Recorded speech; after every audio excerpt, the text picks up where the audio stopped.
This story is called Thank You, Ma'am by Langston Hughes. She was a large woman with a large purse that had everything in it but hammer and nails. It had a long strap, and she carried it slung across her shoulder. It was about 11 o'clock at night, and she was walking alone, when a boy ran up behind her and tried to snatch her purse. The strap broke. With the single tug the boy gave it from behind. But the boy's weight and the weight of the purse, combined, caused him to lose his balance. So, instead of taking off full blast as he had hoped, the boy fell on his back on the sidewalk, and his legs flew up. The large woman simply turned around and kicked him right square in his blue-jeaned sitter. Then she reached down, picked the boy up by his shirt front, and shook him until his teeth rattled. After that, the woman said, "Pick up my pocketbook, boy, and give it here." She still held him, but she bent down enough to permit him to stoop and pick up her purse. Then she said, "Now ain't you ashamed of yourself?" Firmly gripped by his shirt front, the boy said, "Yes'm."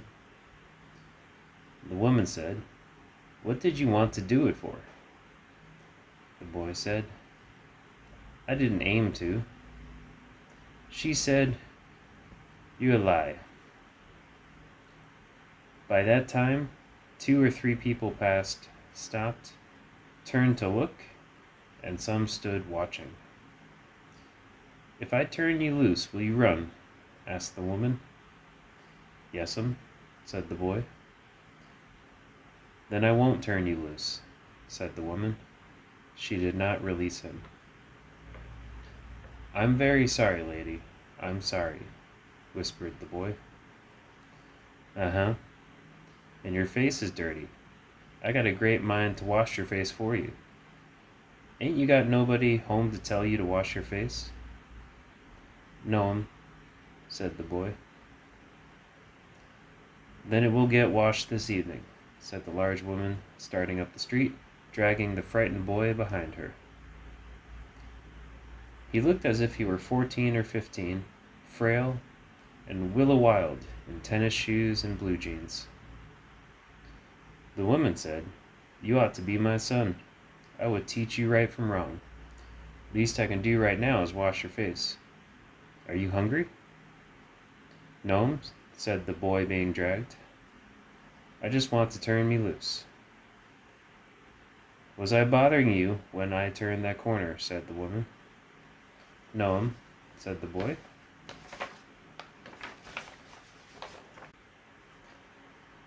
"But you put yourself in contact with me," said the woman. "If you think that that contact is not going to last a while, you got another thought coming. When I get through with you, sir, you are going to remember Mrs. Luella Bates Washington Jones." Sweat popped out on the boy's face, and he began to struggle. Mrs. Jones stopped him, jerked him around in front of her, put a half Nelson around his neck, and continued to drag him up the street. When she got to her door, she dragged the boy inside, down a hall, and into a large kitchenette, furnished room at the rear of the house. She switched on the light and left the door open. The boy could hear other roomers laughing and talking in the large house. Some of their doors were open, too, so he knew he and the woman were not alone. The woman still had him by the neck, in the middle of her room. She said, "What is your name?" "Roger," answered the boy. "Then, Roger, you go to that sink and wash your face," said the woman. Whereupon she turned him loose at last. Roger looked at the door, looked at the woman, looked at the door, and went to the sink. "Let the water run until it gets warm," she said. "Here's a clean towel." "You gonna take me to jail?" asked the boy. bending over the sink. "Not with that face. I would not take you nowhere," said the woman. "Here I am trying to get home to cook me a bite to eat, and you snatch my pocketbook. Maybe you ain't been to your supper either, late as it be, have you?" "There's nobody home at my house," said the boy. "Then we'll eat," said the woman. "I believe you're hungry, or been hungry, to try to snatch my pocketbook." "I wanted a pair of blue suede shoes," said the boy. "Well, you didn't have to snatch my pocketbook to get some suede shoes," said Mrs. Luella Bates Washington Jones. "You could have asked me." "Ma'am?" The water dripping from his face, the boy looked at her. There was a long pause, a very long pause. After he had dried his face, and not knowing what else to do, dried it again, the boy turned around, wondering what next. The door was open. He could make a dash for it down the hall. He could run, run, run, run, run. The woman was sitting on the daybed. After a while, she said, "I were young once, and I wanted things I could not get." There was another long pause. The boy's mouth opened, and then he frowned, but not knowing, he frowned. The woman said, "Mm-hmm. You thought I was going to say but, didn't you? You thought I was going to say, but I didn't snatch people's pocketbooks. Well, I wasn't going to say that." Another pause, and more silence. "I have done things too, which I would not tell you, son. Neither tell God, if he didn't already know. So you sit down while I fix us something to eat. You might run that comb through your hair so you will look presentable." In another corner of the room, behind a screen, was a gas plate and an icebox. Mrs. Jones got up and went behind the screen. The woman did not watch the boy to see if he was going to run now, nor did she watch her purse, which she left behind her on the daybed. But the boy took care to sit on the far side of the room, where he thought she could easily see him out the corner of her eye, if she wanted to.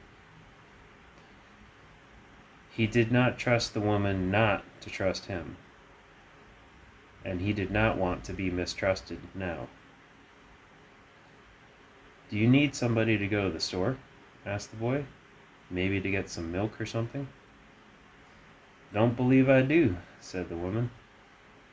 "Unless you just want sweet milk yourself. I was going to make cocoa out of this canned milk I got here." "That will be fine," said the boy. She heated some lima beans and ham she had in the icebox, made the cocoa, and set the table. The woman did not ask the boy anything about where he lived, or his folks, or anything else that would embarrass him. Instead, as they ate, she told him about her job in a hotel beauty shop that stayed open late, what the work was like, and how all kinds of women came in and out. Blondes, redheads, and Spanish. Then she cut him a half of her 10-cent cake. "Eat some more, son," she said. When they were finished eating, she got up and said, "Now, here. Take this $10 and buy yourself some blue suede shoes. And next time, do not make the mistake of latching onto my pocketbook, nor nobody else's. Because shoes come by devilish like that will burn your feet. I got to get my rest now, but I wish you'd behave yourself, son, from here on in." She led him down the hall to the front door and opened it. "Good night.